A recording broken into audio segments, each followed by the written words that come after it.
ladies and gentlemen, episode 61. Before I dig in, let's talk about the companies, or in this case, the company that's helped making this podcast possible. So, episode number 61, I know is sponsored by a crowd favorite. Yes, I'm talking about Blue Chew. Blue Chew, for those of you that don't know and haven't listened to the podcast previously where they've supported an episode, is the first ever chewable. It's not a pill. I made a mistake of calling it a pill previously. It is not. It is a chewable that is going to bring your performance to another level. Now, where should you go to check this out? Visit bluechew.com. BLUECHEW.com, and you're going to get your first shipment for free when you use the promo code HOT, H-O-T. You're just going to pay $5 for shipping. So what are you going to get in that shipment? What exactly is Blue Chew? Well, this one is for gentlemen to ingest. I suppose it could benefit both parties, but it's for guys. It's a performance enhancement chewable for the bedroom. It has the same active ingredients for or as Viagra and Cialis, so you know that it's going to work. It's not some made-up formula. It's a chewable, so it's going to work faster than a pill. You can take them anytime, day or night, even on a full stomach, and it's cheaper than Viagra or Cialis, so it kind of makes it a no-brainer. And for me, this one's probably the biggest one.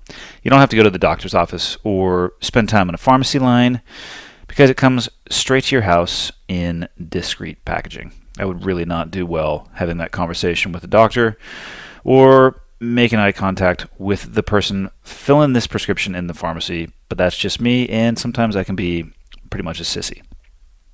So, where do you go? Here's the deal. Visit bluechew.com and get your first shipment for free when you use the promo code HOT, H-O-T, uppercase or lowercase. Like I said, you're going to pay around $5 in shipping. That's bluechew.com, BLUECHEW.com, promo code HOT. So, if it sounds like I might be talking to you, maybe I am talking to you. If you want to go check it out, check it out. And thanks again to Blue Chew for supporting this episode of the podcast. Episode 61. Last minute audible. I had something else lined up for yesterday, and it didn't work itself out. So it gives me the opportunity, actually, to do a little bit of cleanup on Q&A, because every time I submit for Q&A questions, I end up with about 60, and I'm probably able to answer somewhere between 7 to 10 on every episode before I get sick and tired of hearing my own voice. So here we go. Episode 61, Q&A, cleanup from the internet, coming at you. Okay, got the red smoke. Gun run, north and south, west of the smoke, west of the smoke. Okay, copy, west of the smoke. I'm looking at danger close now. Come on with it, baby, give it to me, I need it. You're cleared hot. Copy, cleared hot. The first question for today is one that I am asked often and in a variety of different ways, and it is my experience with foreign units.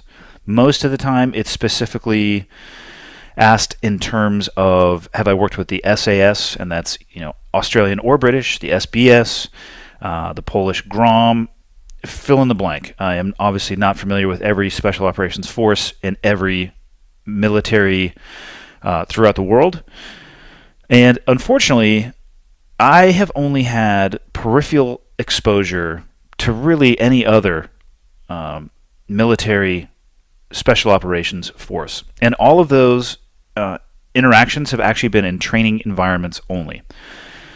There obviously were allied nations in all of the locations that I deployed post 9/11, and I would interact with the people most of the time when we were eating, or occasionally we would go onto their compound, but was never at an operational level. But what I can say is, hands down, all of my interactions actually have been great, both pre-9/11 and post-9/11. When it comes to talking about Spec Op units worldwide, much like every Spec Ops unit or element in the United States military, I always seem to feel the same flavor of individual or personality when I am around. It doesn't even matter. Army, Air Force, Marine Corps. It's those type of units, specifically, like I'm saying, the special operations. They're full of people who have volunteered for additional selection where the odds are generally against them. So it's an individual that sees those odds and says, you know what, I look at that as a challenge as opposed to a roadblock. And they don't shy away from difficulty or discomfort. And the vast majority of the time I have found that they are populated with critical thinkers and problem solvers. Specifically in the U.S., I can talk about that from firsthand experience, but I also get that impression every time I've interacted with a foreign military special operation unit as well. And because of that, the similarities make it really, really easy to get along.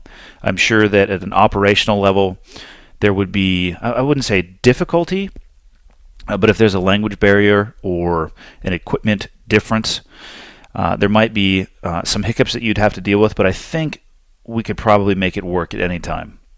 I know for a fact every time I've hung out with them in a bar, it's phenomenal. And like I said, all those shared character traits come to the surface, and it's a very easy relationship to navigate. So nothing but positive things to say about every foreign military unit that I've ever worked with. I just can't speak a lot to having worked with them actually in a war zone. Second question today comes from Michael_Archangel72 from Instagram.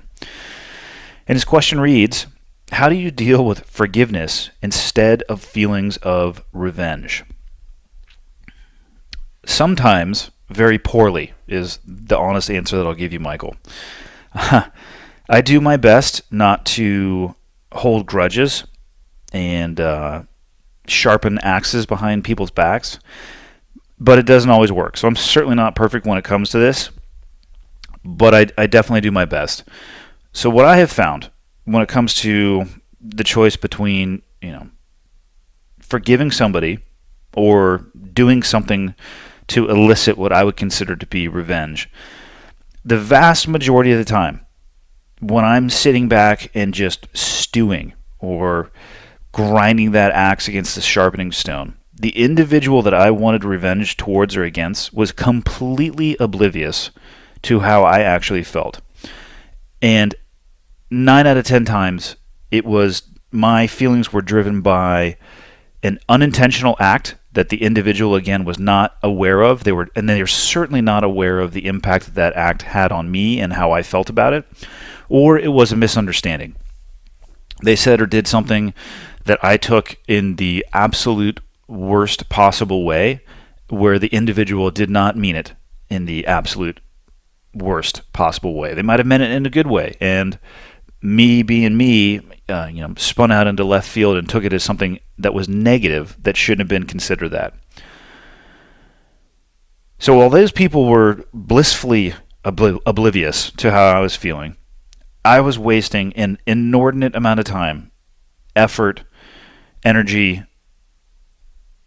all consumed with thoughts of revenge. And every time that I've done this, and it's happened more times than I would like to admit, it's had an impact on every single area of my life. I'm pissed, or I'm grumpy, or it reduces my ability to think through things, that touches everything that I do. And the times that I have chosen to actually take action and perhaps seek revenge, to this day, every single time I have regretted my actions. The reality is, for me as a person, especially at this point in my life, I don't want to hurt anybody because I realize it's not worth it. Regardless of how angry I get in the moment and how good of an idea it might feel like in my bones in that moment, every time that I've taken action on that, I regret it to this day. And I end up feeling like the asshole as opposed to feeling like the individual that did the right thing. So the conclusion I've come to is that it's a lose-lose. And by that I mean seeking revenge is a lose-lose, because you're going to hurt the person, and then at the end of the day, you're going to end up hurting yourself. For me, what I do now, or what I try to do now when I find myself slipping down this rabbit hole, is I try to focus on and recognize the impact of the feelings that I'm having. And by that I mean my attitude, my thought process, my emotional state, and then specifically try to focus on and realize the impact that those things are having on the people that are in my life. My kids don't deserve to get snapped at because I'm pissed at somebody who said something or did something to me. Well, not that anybody could do anything to me online, but we live in a digital world, right? So a good place where I see people often trying to elicit their revenge is online. And let's say somebody writes something about you and you take it incredibly personally and negatively, and you walk away from your computer and the first thing you encounter is your kids. And instead of having a loving and open interaction and relationship, you're still pissed, so you snap at your kids. And the reality is they don't deserve that. Neither does your spouse, neither does your boss, neither does your coworkers, regardless of what was driving that negative emotional state. So you got to drop it. You have to move on. You can take the high road, however you want to look at it. Take the high ground, take the high road. But whatever it is, the biggest piece of advice that I can give, having gone the wrong direction multiple times, is that it's just not worth it. Try to focus on moving on. Smashing somebody, and you can take that however you want to, verbally, physically, anywhere in between. Smashing somebody because you know that you can is not really a sign of toughness. It's, I would say, a sign of weakness. Not smashing somebody, even though you know you could, is what makes you a man or a woman. That is a sign of toughness. You know you could just crumble this person, but you choose not to because you know it's not worth it. I suspect that nobody ends up laying on their deathbed recounting the revenge that they never got. I just think that at the end of your life, or at the end of the day, it doesn't matter. I don't foresee anybody, I've never heard of anybody listing off all of the people that they wish they had gotten revenge on in their final moments. So why would you waste your living moments on them either? It just seems like a transaction that's not worth it. And the last thing I'll say is, and I found myself in this situation many times where I wanted to get revenge, I realized it wasn't worth it, but I still have to deal with or tolerate the individual that has pissed me off multiple times. So what do? What can you do if you're in that situation? You realize that the revenge isn't worth it, but you're still forced to interact with this individual. Make a game out of it with yourself. This is 100% what I do. I play a game with myself of how much can I take and how much can I tolerate. And I never underestimate the superpower that is ignoring somebody. Once you turn it into a game and you can kind of detach yourself, or at least I have found this for me, once I can turn it into a game, their ability to truly irritate me and to truly infuriate me, it really kind of goes away. Because instead of allowing them to intercept my thought process, I'm in total control, and I've turned it into a challenge instead of something that I'm dreading. So that works for me. And seriously, the ability to ignore people or to ignore a particular individual that drives you crazy, it's a superpower. If it was available, a choice between being able to fly or being able to ignore somebody, I would go with being able to fly. But being able to ignore somebody is pretty cool too. Next question comes from Eddie Scheidler. Hopefully I said your last name right, buddy. How did you figure out what to do post-military? Everybody says do what you're passionate about, but how do you figure that part out, then actually put it into action? All I know is that I want to live in Wyoming where there's no traffic, no people, just mountains and snow. I'll tell you what, on that last part, I feel you there for sure. I get this question pretty often from people towards the tail end of their military career. Actually, no, it's not even necessarily always military people. I get it sometimes from people who are just in a job and they are unhappy with their current station in life, which I will say I think is completely normal. And I'm sure I'll cover this again as I'm going through this, but I don't think that's something that you should worry about. If you're in a job right now that you are not passionate about and you don't feel purposeful in, I don't think there's anything wrong with that. I think it's okay if you're not sure exactly what you want to do with your life because you have time. So I wish I had a really solid answer for you, Eddie. But I will say, using myself as an example, I've been out of the military now for just over 5 years, and I think I'm on my 5th or 6th iteration of trying to figure out what my purpose is, or which direction I'm going to spend the majority of my effort going in for my own personal satisfaction. And like I said, first and foremost, don't sweat it if you're unsure or you're uncertain where you are right now, looking at getting out of the military and not knowing exactly what it is that you want to do. That describes and defines exactly where I was, and to a small degree, where I still am. I'm in a better spot now than I was when I first got out, but it took me time and mistakes to figure that out along the way. Let's be honest, not everybody is pursuing their passion. And although I have absolutely nothing against McDonald's or people who work at McDonald's, I'm going to use somebody who works at a cash register at McDonald's as an example. Not as a negative example, just as an example in general. I suspect, and it is my assumption, that people who are working at McDonald's are not there pursuing their passion. What they're there doing is paying their bills, which also has to happen before you're going to be able to pursue your passion. Hopefully it can happen concurrently. I haven't always found that to be the case. Actually, it's probably more the anomaly than the norm. But first and foremost, I would recommend, if you are looking at making that move, and you mentioned Wyoming as an example, I would focus on the next financial step that you are going to make. I don't know anybody who is bankrupt or totally broke and also wildly happy because they are pursuing their passion. So just given the demands of real life, I would say figure out a way to pay your bills first, and then you can build from there. So determine that next financial step. Probably not going to be your passion. Maybe it will be, but be open to the fact that it is what it is. It's a transitional step for you. You mentioned Wyoming. What I would recommend is logistically figuring out first how you're going to make that happen, as opposed to blindly jumping in and landing there and then fighting your way out of that hole. If your work schedule allows you to do it, go to Wyoming and figure out where it is you would want to live. I would start there. Find the place where your pin is going to hit the ground, and then figure out how you're going to pay for, the basic needs and necessities that you have for life. And then once you get there, this probably for me was, or has been and continues to be, the one thing that allows me to continue to move forward. And I'm not sure of the velocity that I'm moving forward, but I know for a fact that I'm at least moving in the right direction. And it's the willingness and openness to opportunity.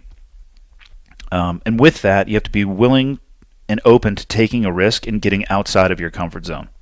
Nearly everything that I do right now, the podcast you're listening to is a good example of this. Was not my idea. Never thought in a million years that I would have a podcast. I took the advice from somebody else. I listened to suggestions for other people from a variety of fields and recognized it for what it was. It was an opportunity, and I could have ignored that opportunity, obviously I took the opportunity. And in doing so, it was not something that I was comfortable with. It was not something that I ever thought that I would do. It was not a platform that I thought I would ever engage with. But because I did, the number of opportunities that have come to me from that have been unbelievable. And I never would have had them had I shunned the opportunity because I was either uncertain or unsure or unwilling to take a risk. So you have to be open to the opportunities that are around you. Keep your head up and out and looking around. Another piece of advice I'll give you, try to determine what you don't want to do. But for me, I actually don't know the exact trajectory that my life is on, but I have some very concrete examples of things that I don't think I would be good at doing and I just don't want to do. For me, probably the number one, and again, nothing against, I'm going to use another company as an example, even though I've never been there and have no idea what their work environment is actually like. But the idea of working at a place like IBM for me, or a better example would be a cubicle environment, a 9 to 5 cubicle environment. I know for a fact for me that will not work. So I have determined that I am not going to do that because I just can't do it as a person. So I spend no time and effort even considering jobs that would lead me in that direction. Not only would I not like that job, I can tell you right now personally, I would be miserable at that job. I would be a bad hire for an employer sitting in a cubicle because I would hate my job and I would just spend my time probably updating my Facebook status. I don't know what I would spend my time doing, but I'm certain it would not be what they wanted me to spend my time doing. What I'm saying by that is not everybody is a good fit for all jobs, so spend some time before you get out to figure out what it is that you are not a good fit for. And then I would say don't chase a salary. And I say that because I absolutely have, and I was utterly miserable. If I paid you $500,000 a year to do a job that you disliked and you're not good at, all I need to do is wait long enough and look at a clock, and you will eventually be miserable, and you'll find yourself in that situation where you're a bad hire for the company, and your mental health is eroding. And at that point, obviously, the two need to separate. So it's very common, and I know this because I've done it more than once. Chasing a salary is not what I would recommend. I would, like I said, ensure that you have enough money to pay for the necessities of your life, because I can tell you from firsthand experience, money and happiness are two completely different things. I actually think money and wealth are two completely different things. I know a few people who are extremely successful from a monetary perspective, but they're not happy. And I don't think they're wealthy at all because of the environment that they live in. I don't have a lot of money. So some days you're like, wow, I don't know how I'm going to make all of this happen. But I got an incredibly happy family. We're in the place that we want to be. I mean, my kids are flourishing. They have the opportunities in front of them. They're able to take them. What defines wealth better than that? I would rather have that than the ability to write a check for something that at the end of the day I really don't need. So for everybody else, other than the individual who asked this question looking to move to Wyoming, maybe you're in a job that you realize you need out of. What should you do? What I would recommend is, first and foremost, do your job, right? So fill your work time hours with work that you're supposed to be doing, and then use your off time and be open to what's out there. Opportunity is available if you are open and receptive to it. So do your day job and then spend your off time figuring out what is out there. Be willing to be nimble and be willing to be mobile. Some opportunities are not going to be in the same geographic area where you are. Some are going to be scarier than others. And if you let those things govern your behavior, that fear or uncertainty, you're really going to pass up a lot of the opportunities. And, well, I'll kind of close on this one, is be willing to ignore people's comments and advice. Only you know what makes you tick. So follow what makes you tick instead of what other people tell you should make you tick. And then try not to be a rush. Take your time, plan it out as much as you can. I've gone the opposite direction with that, where I just blindly dove into it. At the end of the day, it was okay. I worked my way out of it, but it was not enjoyable, and it certainly wasn't fun right when I was in the middle of the trenches. Next question comes again from Instagram. I actually think all these are from Instagram. Steve in AZ827. Please give advice to kids/young military. They seem only to see the mountaintop as the goal. They don't see base camp, mid-camp steps as necessary to getting to the peak. Therefore, they fail. Major lack of patience and get bitter at having to pay their dues. They think they can just strap on kit and presto, you're an operator. I know that this is an issue well outside of the military, and I'm just kind of deconstruct the question here a little bit. So let's talk about the mountaintop. Why do a lot of people only see the mountaintop? It is my suspicion that it is due to the images, media, and information that they are consuming, specifically social media. If you look at social media, and not everybody falls into this category, but most of what you see on social media are mountaintops. selective posting of accomplishment and success. Look at what I did. Look at how awesome it is. Look at my success. So it's mountaintop after mountaintop after mountaintop. I would say the one thing that is just blindly missing on most social media posts or personalities is the work that is done to achieve that mountaintop. And I understand that because the picture at the top of the mountain is a better picture and more enticing and entertaining picture than the work you're doing in the valley to get to that mountaintop. TV and movies, they're not helping either. This is specifically, now I'm talking about kind of the SEAL community or just the military community in general. TV and movies, so you add social media, which I'm really glad I didn't have to deal with this while I was in. I don't know how I would have navigated that water. You add the wave top or mountaintops of social media to what people see on TV and the movies. And it's the most exciting topics, it's the most exciting scenarios, environments, and situations, which set a very, very poor expectation of what the actual occupation and life is going to be. On a TV show, an hour-long TV show, if you subtract the commercials, I think it averages out between 40 to 44 minutes of actual television show. If a TV show producer wants a lot of people to watch the show, they are better off making it an exciting television show than a realistic television show.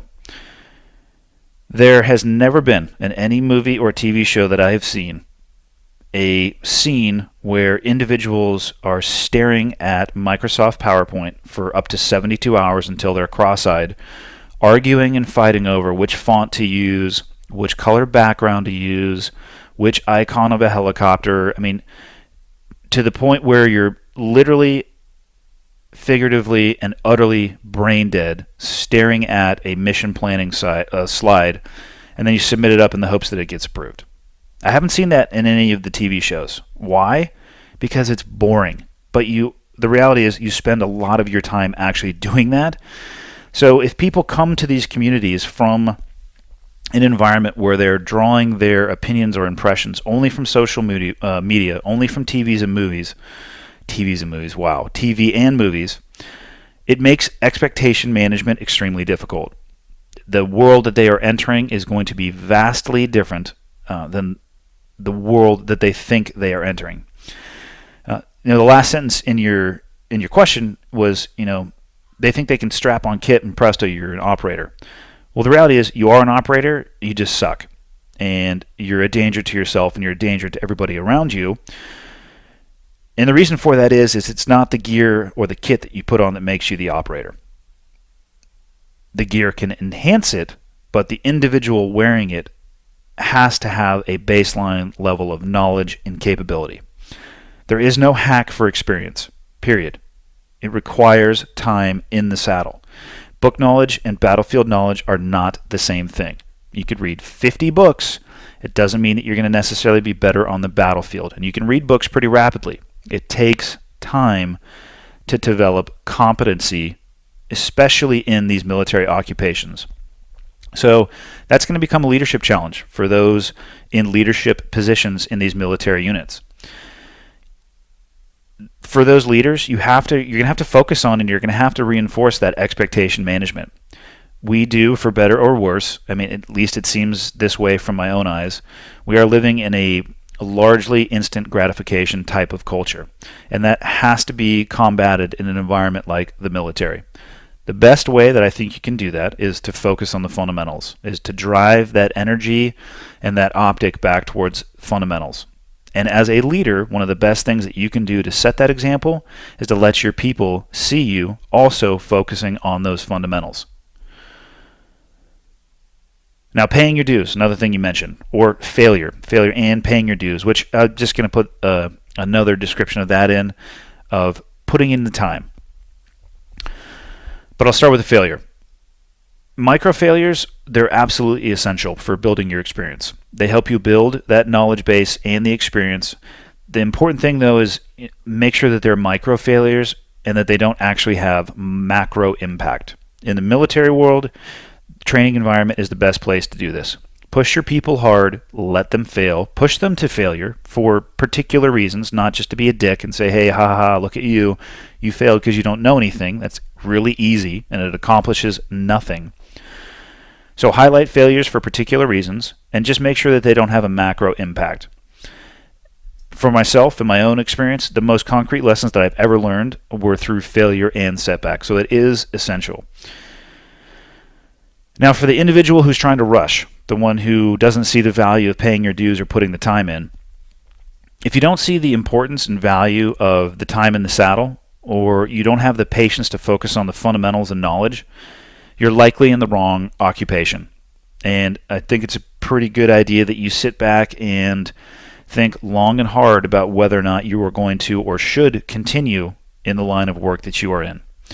I say that because most likely you as an individual will be fine, but somebody else is going to suffer or die trying to correct for your mistake. And that is not a burden that you want to have on your shoulders for the rest of your life. It's amazing how little you know until you're put into a situation that it is highlighted. And if you consistently or constantly are rushing and skipping the fundamentals, you will find yourself in that situation. And somebody else is going to have to step up or step into the breach to try to fix that. I mean, it's terrible to say, but I wish, and especially when it came to leadership. When it came to leadership or individuals who make mistakes in environments that really matter in the military, I wish it was them that lost their life. And I don't wish the loss of life on anybody, but it always seems like the person who loses their life is not that person. It's the one you would never want that to happen to because they're such an amazing person and they're willing to accept that additional risk to try to correct for the mistake, and it costs them their life. It's just absolutely catastrophic. So don't be that person. And lastly, it's a marathon and it's not a sprint. It can seem like, it's sprinting all of the time, and it's not. You're going to spend plenty of time in front of PowerPoint. Just accept it for what it is. It's part of the job. Take the time to understand how, maybe your understanding of mission planning in PowerPoint will actually enhance your ability on the battlefield because you'll have a better idea of how the pieces fit together, the scheme of maneuver, how you're working together with other allied units. I mean, there's a ton to be learned outside of the kinetic world, even though most people focus on the kinetic world. So take the time in all of those aspects. Think of your career as a marathon.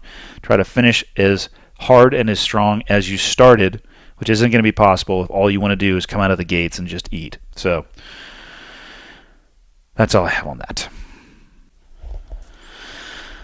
Next question comes from Gray Dawn TMC Williams. I'm sure I murdered that name. I apologize. Does it irritate anyone else when you hear, "Thank you for your service"? It's an interesting question because I've heard versions of this recently coming up, and Veterans Day is just around the corner, which is often confused for Memorial Day. Veterans Day is a day to celebrate the service of those who are still living or those who have served and who are still alive. Memorial Day is obviously to remember and recognize the service of those who have passed away, just in case anybody was confused. And this question seemed broader than just to me, because you said, does it irritate anybody else? But I'll answer it from my perspective. And I'm going to answer your question with a question. If it does bother you that people would say thank you for your service, what is it that you would want them to say, if anything? Right now, the gap between those that have served or are serving and have served, it couldn't be wider. 0.04% of the U.S. population is currently serving in the military. About 1.4 million people, based off the most accurate information I could find this morning. That's a huge gap. And in that gap, there's a ton of room for uncertainty and misunderstanding. But let's start from the place or position that right now, today, in 2018, veteran perception is at an all-time high, in my opinion. And veteran treatment is also at an all-time high. And speaking from somebody who has had military service members throughout generations of my family, I feel that we should be very thankful for that, because there have been plenty of times in the history of this country where that is absolutely not the case, where veteran perception was at an all-time low and veteran treatment was at an all-time low. And when it comes to vets in general, I'm actually writing something right now. I'll probably put it out, I don't know, Friday or Monday. I don't know, whenever I finish it, if I do, on vets and Veterans Day in general. I see that there are largely two camps. There are the veterans that wear their service as a billboard, and there are those that do not. And I think it's important to point out, I don't make a moral judgment as to which you choose to do should you be a veteran.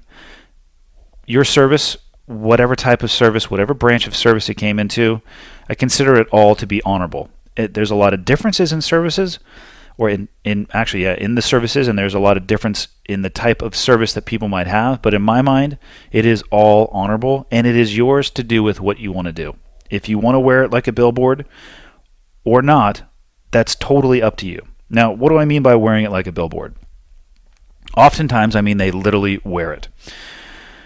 Military hats, shirts, tattoos, backpacks, call signs, blood type, attitude, behavior. And I see this every time that I travel, which I travel a lot, but every time I have extra time in the airport, I'll just sit down, usually grab a cup of coffee, sit down, and I like to people watch.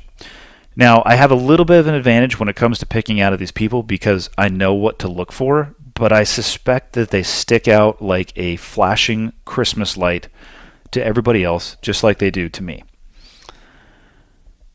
They're the type of person who you can't start or stop a conversation without having found out that they served in the military and likely what they did and how awesome their service was while they were doing it. And again, there's no moral judgment there because people can do with what they want to with their experiences. I personally choose not to go that route, but this type of individual certainly exists. And there are absolutely people who want to leverage every ounce of their service. It's earned, yes, but I guess what I'm trying to say is it's okay to have served in the military and not consistently and constantly ask for a military discount while wearing your services hat, while you have your services tattoo down both of your forearms, and a t-shirt and a Molly backpack on. Just something to consider. And then there's the other side of that coin, the other camp. The vets where, at the end of the day, you'd be very surprised to hear after talking with them that they actually were in the military because they choose just not to wear it on their sleeve. So those are two camps of people that I see. And their reactions, those two camps, their reaction to people saying thank you for your service is often very different. And I feel like I'm maybe perhaps drifting a little bit here in my answer, but I also think it's important to point out those two camps and the differences in service. Getting back to people saying thank you. Like I said, the gap is huge between those that have served and those that have not. So most people will not experience the demands of military service, specifically in a time of war, which is obviously a good thing.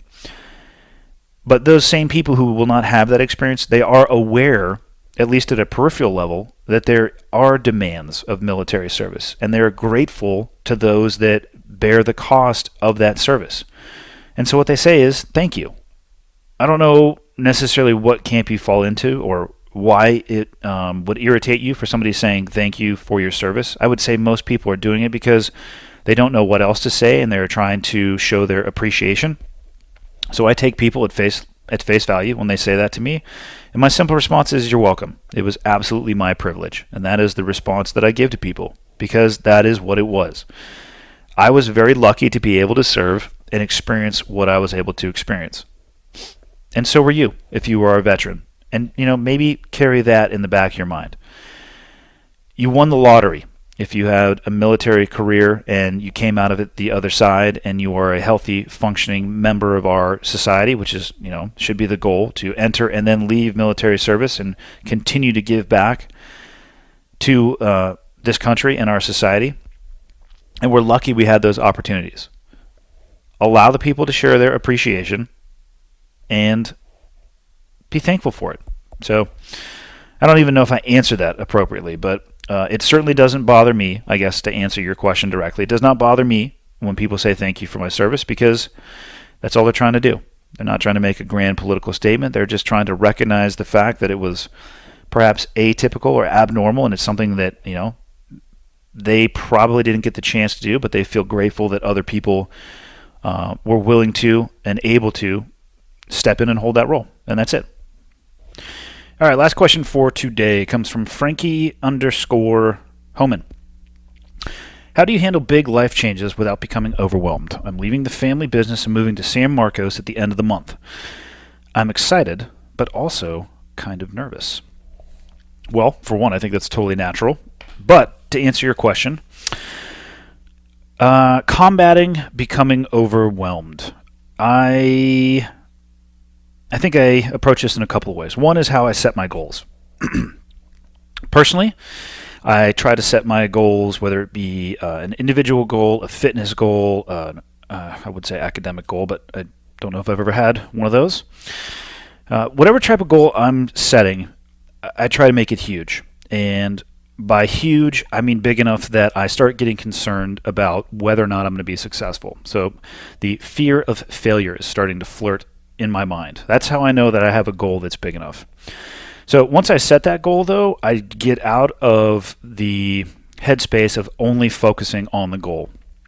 And the analogy that I use, especially when talking to children, is I'll talk about dominoes and the power that something very small can have, because dominoes are cool. They're about 2 inches tall, but they contain enough kinetic energy that they can knock over something that's 1.5 times their size. So if you start with something that's 2 inches, and I don't have it directly in front of me, and it's in my notes somewhere, but I think at about the 13th or 14th domino, it actually ends up being about the size of the Empire State Building.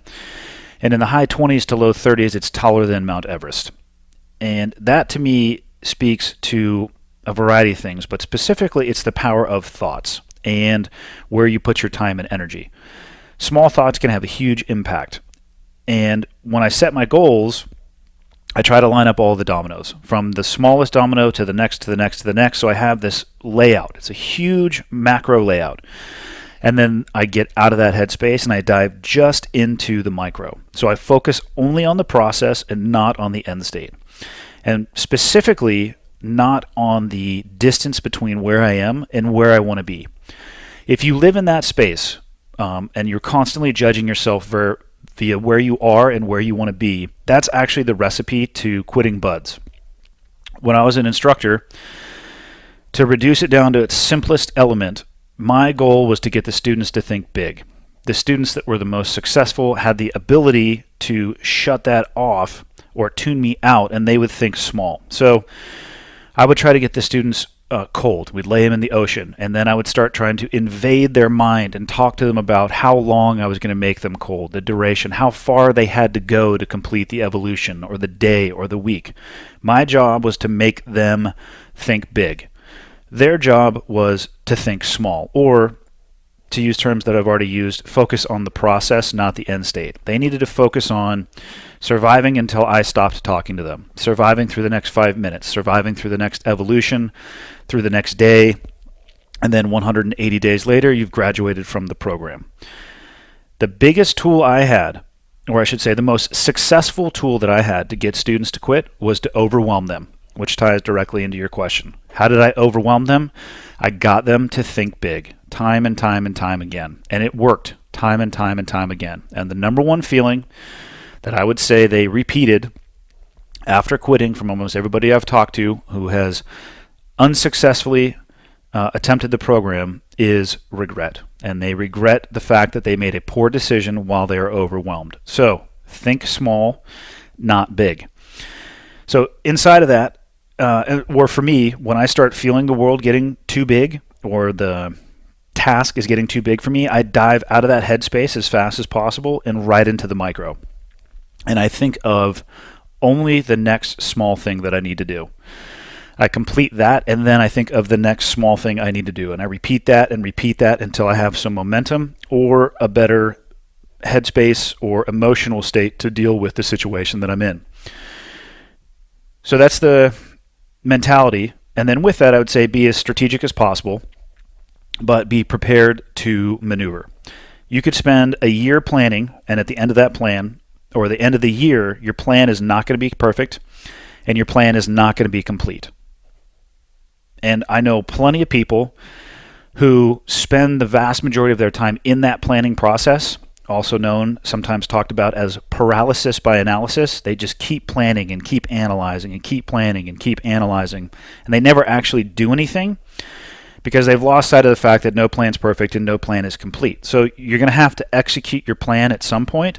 Just after you do that, when you're in the execution phase, just be prepared to maneuver as you get feedback from the real world.